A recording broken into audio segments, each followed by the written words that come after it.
tassa bhagavato arahato samma sambuddhassa. Namo tassa bhagavato arahato samma sambuddhassa. Namo tassa bhagavato arahato samma sambuddhassa. Homage to the fully enlightened Buddha. So, my dear friends, today I would like to discuss about the mind. We always give very importance to our body. We think our whole life is our body. Actually, body is also very important part of our life. There's no doubt, there's no argument. But we need to pay much respect, much attention, especially we need to pay much attention, and we need to develop mindfulness about our mind. The mind is a wonderful, marvelous thing. You know, the mirror cannot see itself. Mirror, let's say if mirror has eyes, mirror cannot see the mirror itself. But the mind, the ability of the mind, the cleverness of the mind is amazing. The mind can see its own thoughts, its own thought process. This is a very beautiful thing we have. So Buddha said, Mano pubbhangama dhamma, mano setta manomaya. The mind is the forerunner, mind is the beginning of everything. If you use the mind with pure thoughts, pure ideas, or if you use the mind with bad thoughts, wrong thoughts, unwholesome thoughts, if you have pure thoughts, manasache pasannena bhasativa karotva, if you speak, if you act, tato nansukamang veti, those good thoughts, good words, good actions will bring you happiness, like the shadow go behind you. And if you, in the same way, if you speak, act or behave or do something with impure thoughts, with hatred and delusion, the sufferings will come back to you like the ox coming behind the cart that is fixed to the ox will go behind the ox. Each step the ox putting on the ground, he has to drag the heavy load that is on the cart. It's same with the bad actions, the Lord you have created, the Lord of actions, Lord of thoughts, Lord of words you have created in your consciousness, in your day-to-day actions. All these are loaded. These are like heavy load.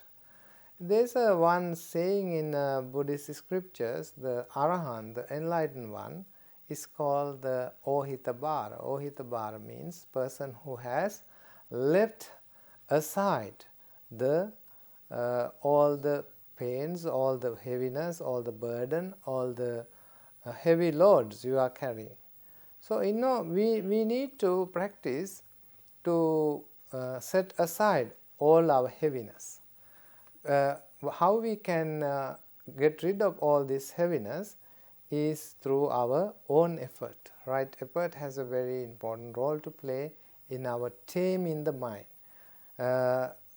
This mind is very, very cunning. This mind is very, very fine. This mind is very difficult to catch, It's have so many tricks.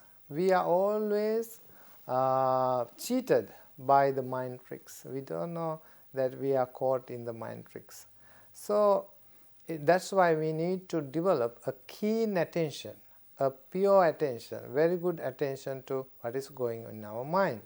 So Buddha says the mind is malleable thing. It's like when you making buns, when you're making breads, you mix the flour, the wheat flour with the water. When you mix the wheat flour with the water, you can make anything from that.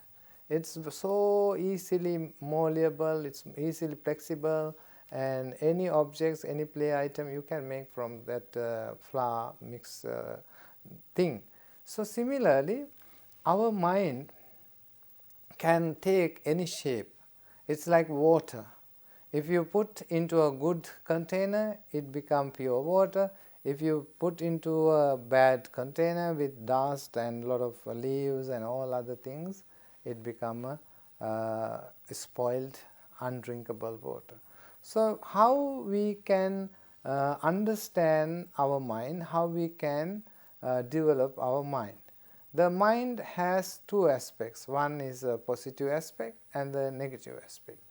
The mind can be observed by ourselves. The art of observing the mind is taught in Buddhism, is Chittanupassana. Chittanupassana means you look at your thoughts, how they are arising, how they remain in your mind, how they continue.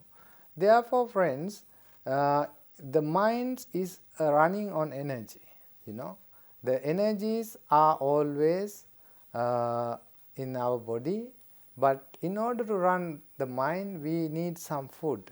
We need some kind of mental energy. This is called virya. Virya is developing the effort to overcome our negative thoughts, our negative actions, our negative words. Without virya, without developing this effort, we never able to continue to develop our mind. Virya is very important part of Buddhist teaching. Even Buddha himself was a very great energetic person. He developed so much energy in order to become Buddha. He never gives up. What the problem with us is, we think too much. We think too much. When one teacher in Thailand, he said, when you think too much about something, you cannot do it, because when you think too much, you will have so many obstacles. You will begin to say, if I cannot do this because of that, I cannot do this because of this, I have some enemies, or I have this obstacle, I have the monetary problems, I have these physical problems. So many reasons will come. When you want to do something good, do it. Don't hesitate, don't look back, don't give up. This is very important. And also, don't doubt. Doubt is one aspect of our mind that will make you left behind, make your courage, your effort behind, because you doubt whether I can do it, whether I cannot do it. So you are in between. These kind of gullible states are there in our mind. So we need to check very open. Is there doubt, too much doubt? This doubt is going to make me down, make my effort useless, make my goals unachievable. So we need to, these are called vanchanika dharma. Vanchanika dharma, like cheating principles, or teaching cheating us in our mind, gullible. We are cheated by our own mind. So one aspect is doubt. So we need to overcome the doubt. When we want to do, we must get rid of doubt, and they can do anything. This mind, everybody's mind, there is a Buddha inside, there is an Arahant inside, there is an engineer inside. So, but we need to have causes and conditions. When we develop causes and conditions suitable for them, the Buddha can come out of your mind. Arahant can come out of your mind. A clever person can come out of your mind. So, mind is always polluted by the external inputs, external things coming into mind. How can we clean our mind?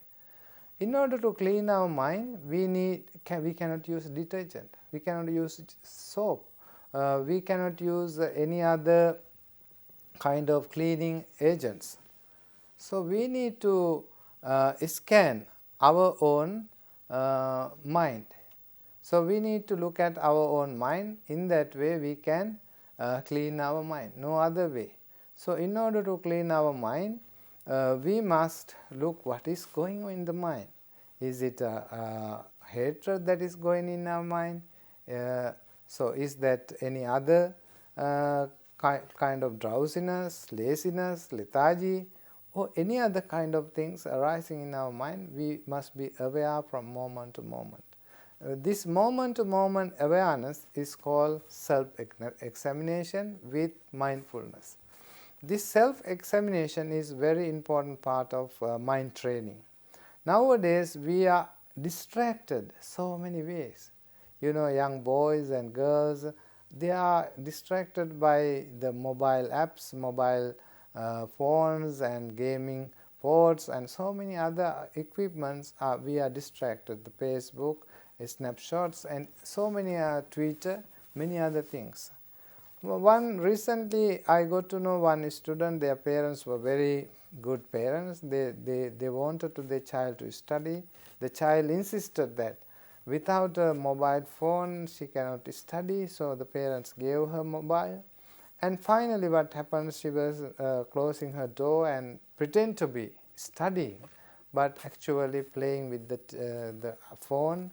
And at the end of the time, the parents spend so much money on tuition, so much money on sending to the tuition, transport, and so many other expenses, but finally even couldn't get 3S marks for their A-levels.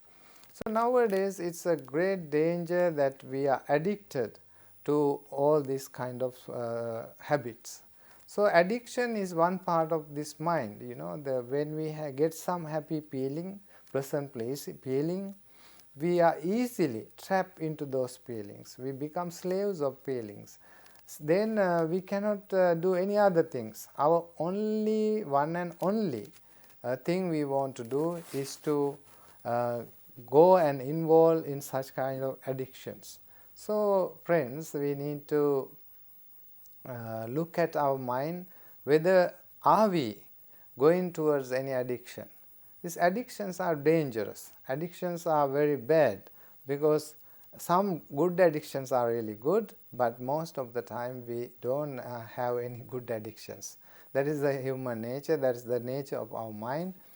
For us to do something good is very difficult, but to do something bad very easy. So therefore we need to look at our mind and see how these addictions are working. So for example, if you are very positive, if you are very intelligent enough, we can use any addiction in a wise way. Let's say we are addicted to drugs, or we are addicted to any other kinds of things. Let's say somebody is addicted to drugs. He can see how he is getting sick every day, how he is getting weak every day, how he is getting his wealth getting finished every day, so that he can reflect all these things and make his mind straight, make his mind alert, so that he can get rid of it.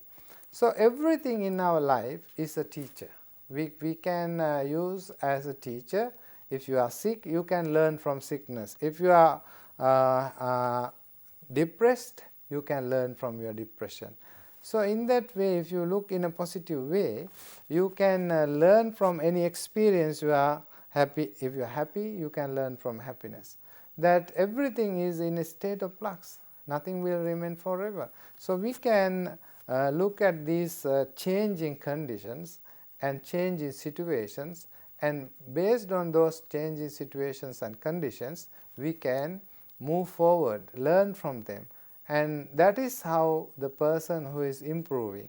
If you want to, in the same old class, same on the 0 class or the number 1 class, you don't want to move forward to O-levels, A-levels and university, you must learn from the past lessons. And from every incident happen with a cause. We don't need to be regret, we don't need to be upset, we don't need to be too elated. but we can use them as an example, use them as a teacher, guidance, reminder. So in that way we can look at our life in a more positive way. So this mind is pandanam chapalam chittam, this mind is always fluttering, this mind is very difficult to tame, and also go everywhere the mind want to go, and difficult to protect. Therefore Buddha says, chittassa dhammato sadhu, it is good to tame our mind. It's good to tame our mind. How can we tame our mind? Now we need to address this taming the mind in a modern way. But people think, nowadays many people are interested in mindfulness. Many people pay so much money to tame their mind or to do mindfulness courses. But in our temples, especially, we have this mindfulness in everyday life. This mindfulness is not something special. Everything you do, you can do with mindfully. Drinking water, washing your body. Let's say you are having a shower in your bathroom. You can do it unintentionally, just like a regular habit, every day, something you are doing in a normal day. But also this can be used as a meditation object. You can feel the water flow down towards your body from the head to toes, and you can feel the hot or warm or cool, any sensations in your body, and you can be aware of the applying the soap, you can aware of your dirt going away. So any sensation, if you can be with the bath and not somewhere else, your mind is somewhere else, you are bathing, your body is in the bathroom, your mind is somewhere else, it's not good. So you must need to bring together body and mind together, because we need to balance this body and mind combination together. Most of our time the mind is somewhere, your body is here. If you can bring back this mind to his true home is body, the present moment, present time. So if you can bring it, it's a very really useful. And if you are cooking, if you are cutting vegetables, if you are cleaning your floor, if you are washing dishes, or if you are driving, if you are waiting for the signal or anything, if you are in the present moment, then and there, that way you can develop your mindfulness, develop your energy. So this mind energy, if you are worrying too much, your energies are wasted. So you need to pay your attention to what is important. Some things are sometimes not so important, some things are so small, we make it bigger. So that is the nature of our mind. Sometimes bigger things become unimportant because we don't have priorities, we don't have any interest in them. That's why we have to be aware of our mind, how the mind is working, the way it is moving forward. Recently the science has found that our working of the mind is always affects the people around us. That is so, because the way we think, the way we coordinate, the way we talk, everything will come from our mind. Therefore, the energy we create, the aura we create, affects others.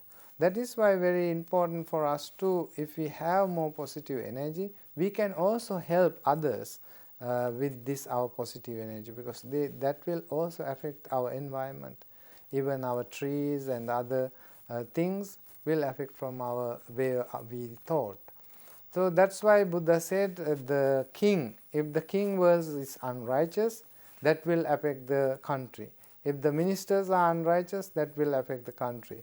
If the citizens are unrighteous, that will affect the environment and the country. So we need to collectively develop our mind in a positive way, so that the environment, the people, the situations, surroundings become peaceful and nice. In order to be peaceful, the peace we will always pray. We always pray for peace, Peace won't come outside, it comes from within. So we need to find our inner peace.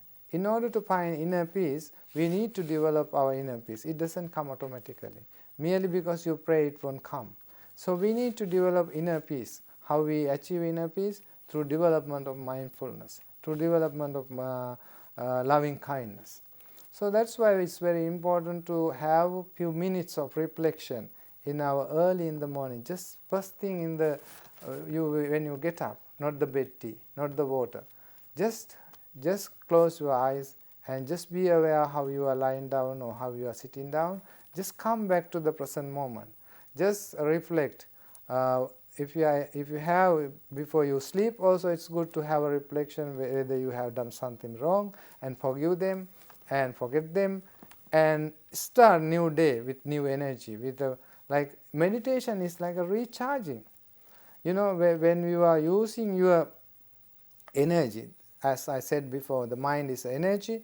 When you are using this energy many times, all the times, this energy will, it depreciate, it exhausted.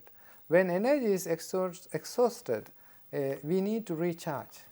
Recharge won't come automatically. So every day you need to refresh your mind. How to refresh? You need to pay more attention to your mind and also meditate.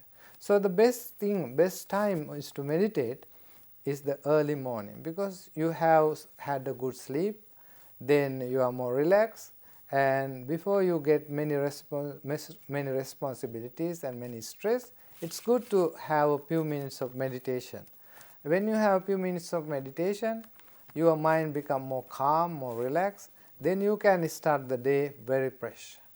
So normally this recharging has to be done when you have time in the middle of the day, or even 1 minute. If you can meditate for 1 minute, is also beneficial. Buddha said even if you can meditate on loving kindness like a blink of eye, just 1 second or 2 seconds, is also create very positive energy. So how about if you do 1 minute, 2 minutes, 5 minutes, how much good energy you can create. So the inner cleaning, inner cleansing and inner engineering, we can say we are reorganizing our mind, because mind's also like a computer. You have so many files, so many memories, so many corrupt files, so many good files. So you need to defragment, you need to reorganize these files and thoughts and your energies. So the only way to energize and re-energize and also organize is to purify your mind. How you purify your mind? Through meditation. So dear friends, today you learn that the most important organ in our body is the mind, not the body. Because body will die, but our mind will move on from this life to next life. We call consciousness or chuti chitta. So when this body dies, you cannot carry it. It will remain here and decompose. But the energy you have created, the imprint you have created in the mind will goes with you. So you need to create imprints, good imprints, not bad imprints. It's like, let's say we think that how much memory is in our genes. When we are born as a human baby, only 2 cells get together from mother and father. But these 2 tiny cells, even we cannot see from our eyes, they have so much memory inside these 2 cells. So our nose, body, hair, all the organs are included in these 2 tiny cells. So imagine how much memory, how much information is there in these 2 cells. There are so much information in our mind, even though it doesn't have a physical body. Don't think that sometimes, in the virtual world, so many things are in the memory, but you don't know how they are stored and how they are in a small pen drive or even in small chips. So much information. So according to the Buddha, the mind is so deep, it's so vast, so much memory. So we need to create good positive imprint, good positive energies in our mind. In order to create, we need to look how the Buddha analyzed the mind. Because Buddha was the greatest psychologist in the whole world, in the whole universe. Even the psychologists are now become very astonished to learn that how Buddhism explain and how Buddhism describe the mind. Therefore, friends, let us give more importance, more priorities to our mind while we are taking care of our body. So, in order to take care of our mind, meditation is very important. So, take a part of your life, meditation. Without meditation, your life is unfulfilled.